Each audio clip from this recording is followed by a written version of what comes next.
नमस्कार दोस्तों, मैं रोहित गुप्ता स्वागत करता हूं आपका अपने YouTube चैनल पर। आज की वीडियो में हम करने वाले हैं NIOS क्लास 12th का इंट्रोडक्शन टू लॉ का TMA सॉल्व, जिसका सब्जेक्ट कोड है 338। और ये TMA सेशन 2022-23 के लिए, यानी जिन भी स्टूडेंट का एग्जाम अप्रैल 2023 या अक्टूबर 2023 में होने वाला है उनके लिए TMA है। चैनल पे नए आए हो तो चैनल को सब्सक्राइब कर देना, वीडियो को लाइक करके अपने दोस्तों के साथ भी शेयर कर देना।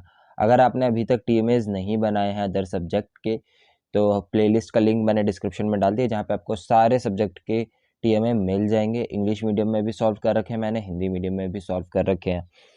वहाँ से जाके देखकर आप बना सकते हैं। आपको हमारे चैनल पर PDF भी बिल्कुल फ्री ऑफ कॉस्ट मिल जाता है। पूरी वीडियो एंड तक देखना। PDF डाउनलोड करने से पहले मैं आपको बता दूंगा कि किस तरीके से आपको TMA बनाना है, किस तरीके से नहीं बनाना है, साथ ही कहाँ पे कैसे लिखना है, सारी चीज़ें मैं डिटेल में बताऊंगा। तो पूरी वीडियो एंड तक देखना, और PDF कैसे डाउनलोड करना है ये भी मैं बता दूंगा। तो देखिए, आपको सबसे पहले A4 साइज़ की शीट पर प्रैक्टिकल शीट पे जो है TMA बनाना है। ठीक है, ये चीज़ आपको ध्यान रखनी है। फ्रंट पेज बनाना ना बनाना आपके ऊपर है। अगर आप बनाना चाहते हो तो बना सकते हो, नहीं बनाना चाहते तो नहीं भी बना सकते। अगर नहीं बनाओगे तो उस केस में आपको 4 चीज़ें जो है मेंशन करनी है आपने फर्स्ट शीट पर, जिस पे आप पहला आंसर लिखोगे उस पे 4 चीज़ें मेंशन करनी है। सबसे पहले आएगा आपका नेम, सेकंड आता है आपका एनरोलमेंट नंबर।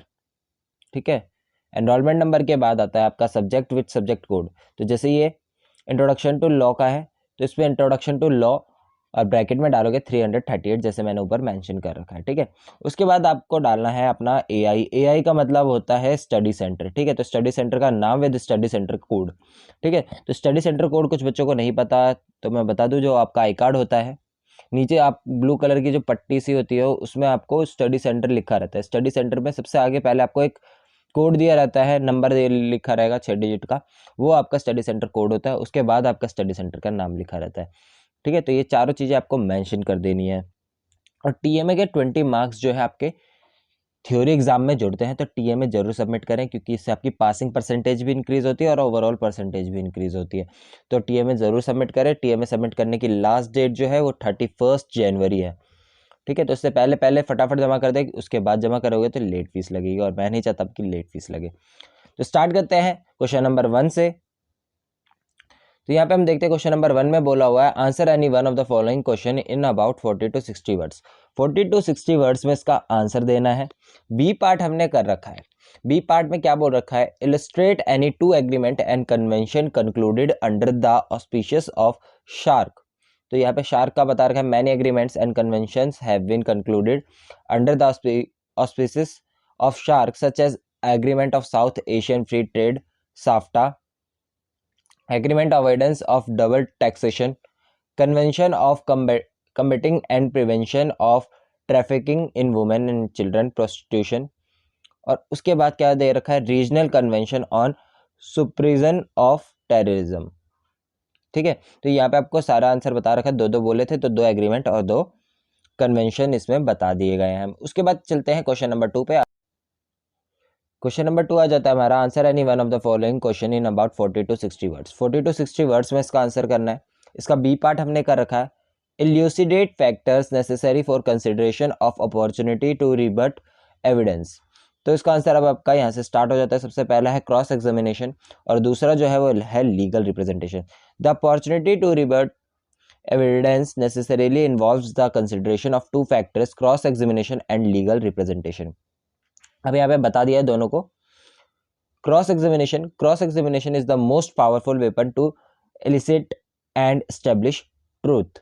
उसके बाद legal representation, normally representation through a lawyer in any administrative proceeding is not considered an indispensable part of the rule of natural justice as oral hearing is not included in the meaning of fair hearing। ठीक है, तो ये दोनों point हो जाता है, आपको दोनों पॉइंट लिख लेना है। तो यहाँ पे आपका ये वाला आंसर हो जाता है कंप्लीट।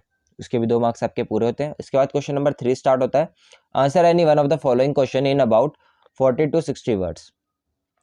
इसका भी हमने बी पार्ट कर रखा है, differentiate between substantive law and procedural law, write down 2 examples. तो अब यहाँ पे सबसे पहले बता दिया है दोनों में अंतर क्या है। एकदम सिंपल लैंग्वेज में बताया गया है, एक पॉइंट ही बोलूंगा मैं।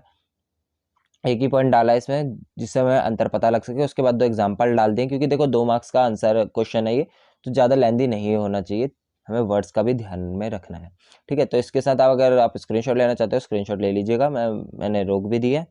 ठीक है, यहाँ पे एग्जाम्पल का स्क्रीनशॉट आप ले लीजिएगा। आगे बढ़ते हैं, नेक्स्ट क्वेश्चन पे चलते हैं, क्वेश्चन नंबर 4 पर। क्वेश्चन नंबर 4 जो है, answer any one of the following question in about 100 to 150 word. Word limit is not applicable for numerical questions. ठीक है, अब ये 4 मार्क्स का क्वेश्चन यहाँ से स्टार्ट हो जाता है आपका। इसका बी पार्ट, इसका भी हमने बी पार्ट करा है। एक्सप्लेन द फॉलोइंग, फर्स्ट है इसका ट्रिब्यूनल और सेकंड है पब्लिक रॉन्ग। ठीक है, तो ट्रिब्यूनल क्या होता है वो यहाँ पे एक्सप्लेन कर दिया है। मैं धीरे से स्क्रॉल करता हूँ, धीरे धीरे। अब आप स्क्रीनशॉट लेना चाहते हो स्क्रीनशॉट ले लो, अदरवाइज आपको पीडीएफ का लिंक जो है डिस्क्रिप्शन में दिया गया हुआ है।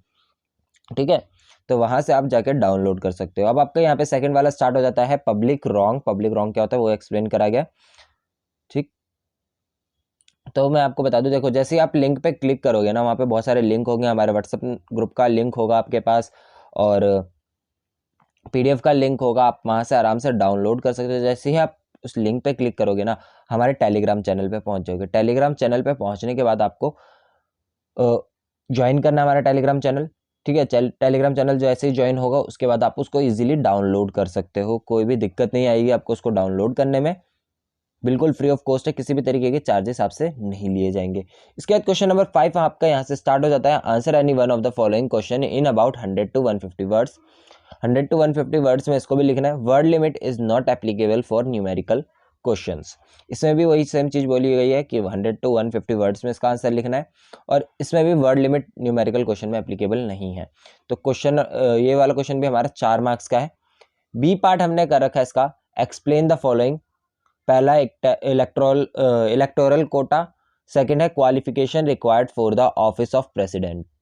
ठीक है, तो सबसे पहले यहाँ पे बता दिया है the winning candidate must score more than 50% of the total valid votes polled. This amount of votes is called electoral quota. मतलब कि 50% से थोड़ा सा ज़्यादा जो है आपका वोट आपके फेवर में गिरने चाहिए, तभी आप जीतोगे। इसी को हम क्या कहते हैं, इलेक्टोरल कोटा कहते हैं। अब यहाँ पे फॉर्मूला दे दिया गया है इलेक्टोरल कोटा का, ये आपको लिख लेना है। ठीक है, उसके बाद थोड़ा सा एक्सप्लेन करा गया कि अगर वो कोटा पूरा नहीं होता तो क्या किया जाता है, तो यहाँ पे एक्सप्लेन किया गया, तो उसका भी स्क्रीनशॉट मार लीजिएगा। इसके बाद सेकंड जो था, qualification required for office of president. ठीक है, उसको यहाँ पे एक्सप्लेन किया गया है, तो उसको आपको ऐसे एज इट इज उतार लेना है, इतना ही है इसमें। आगे बढ़ते हैं, क्वेश्चन नंबर 6 पे चलते हैं। क्वेश्चन नंबर 6 जो है प्रोजेक्ट बेस्ड क्वेश्चन होता है और 6 मार्क्स का ये क्वेश्चन होता है। इसका हमने ए पार्ट करा है। You are a lawyer, your friend Nilesh from Nainital city visit your chamber. He ask you what action can be taken as he pained by seeing that famous Naini lake is being polluted by 14 drains. It is losing its charm due to pollution and solid waste which is choking the reservoir's bed. Encroachment, construction, debris, siltation, dumping of solid waste and other pollutants are slowly snuffing life out. ठीक है, of its natural beauty. Write down the various environmental principal laws applicable and role of pollution board. अब यहाँ पे दो बता रखे थे environmental principal laws. ठीक है, तो उन दोनों प्रिंसिपल लॉ को हमने इसमें डाल दिया। पहले आपका पॉल्यूटर पेस प्रिंसिपल है। ठीक है, उसके बाद सुप्रीम, इसको अच्छे से एक्सप्लेन कर दिया है, स्क्रीनशॉट ले लीजिएगा। उसके बाद जो है आपका प्रिकॉशन प्रिंसिपल है, इसको भी आपको एज इट इज उतार लेना है, जैसे इसमें दिख रहा है, स्क्रीनशॉट मार लीजिएगा। अगर अभी तक चैनल को सब्सक्राइब नहीं किया है तो चैनल को सब्सक्राइब कर दे और वीडियो को लाइक कर दे। इससे हमारा मोटिवेशन बढ़ता है कि लोगों को हमारी वीडियोस पसंद आ रही है, हमारा मोटिवेशन बढ़ता है, हम और भी वीडियोस ऐसी लेकर आते हैं। आपके टीएमएस के बाद प्रैक्टिकल फाइल्स की वीडियो स्टार्ट हो जाएंगी। प्रैक्टिकल फाइल्स की वीडियोस, चैप्टर्स के एक्सप्लेनेशन विद नोट्स, और साथ ही साथ आपको मैं इंपॉर्टेंट क्वेश्चंस भी प्रोवाइड करवाऊंगा। तो चैनल को जरूर सब्सक्राइब करें। इसी के साथ सारे आंसर आपके कंप्लीट होते हैं। आई होप आपको वीडियो पसंद आई होगी। Thanks for watching us, have a nice day. और अगर आपने हमारा सेकंड चैनल भी सब्सक्राइब नहीं किया है तो उसको भी सब्सक्राइब कर दे, उसका नाम भी आपको बीच में दिख गया होगा स्क्रीन पर। Thanks for watching us, have a nice day.